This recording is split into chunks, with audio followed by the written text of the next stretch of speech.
bahasa ni kita boleh masukkan pertandingan bercerita ke, pertandingan bersajak ke, pertandingan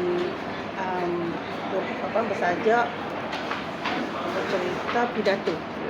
Itu kalau buat aktiviti ni ada program MBM bulan bahasa atau minggu bahasa, tapi selalunya orang tak buat bulan bahasa sebab dia panjang sangat kan. Betul. Dan bulan bahasa, minggu bahasa tu juga kita pengisiannya semasa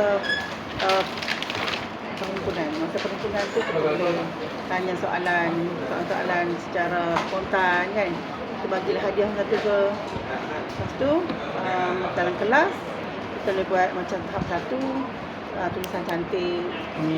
Tulisan cantik. Macam tahap 2 kalau nak tulisan ni kita buat tulisan berangkai.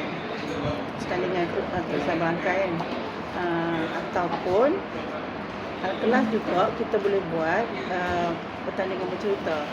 Sebab bahasa Melayu ni dia ada pertandingan peringkat zon, peringkat daerah, peringkat negeri tu. Jadi untuk dapatkan wakil peringkat zon ataupun daerah ni, kita buat pertandingan secara dalaman dulu lah. Buat secara dalaman dulu masa minggu bahasa ni lah. Cuma tahun ni kita tak sempat buat lagi, tapi untuk pertandingan tu kita akan buat secara dalam kelas Perlawan dalam kelas. Dalam kelas tu kita tengok murid yang ada macam bercerita dengan pidato ni, dia bukan semua murid boleh. Intonasi Jadi, dia. kita kena tengok murid yang betul-betul berpotensi lah.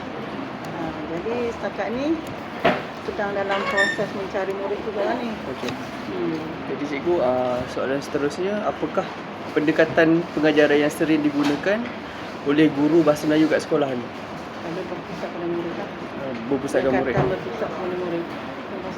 Yang ni sebenarnya cikgu akan bagi tajuk dalam PDP tu. Kita mungkin ada aktiviti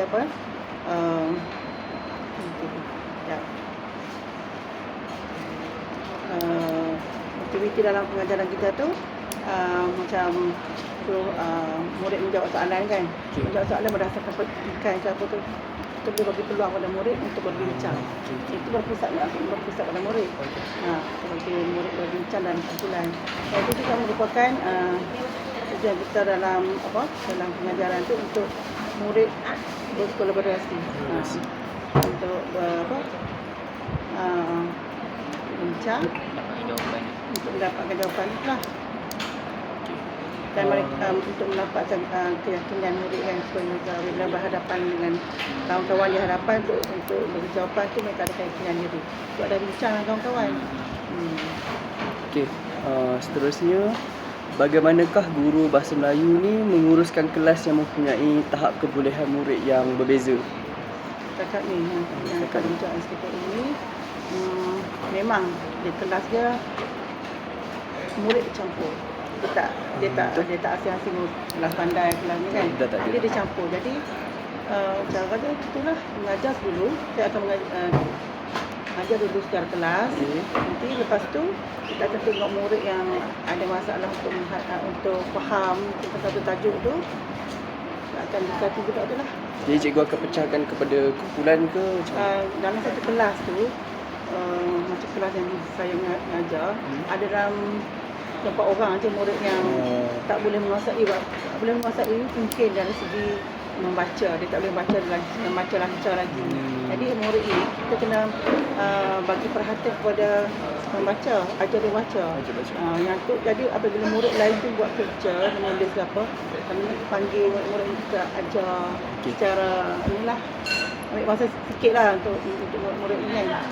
Ataupun murid yang tak faham kan, murid tak faham, kita kumpulkan, ajar balik. Ataupun satu lagi kaedahnya, minta tolong kawan.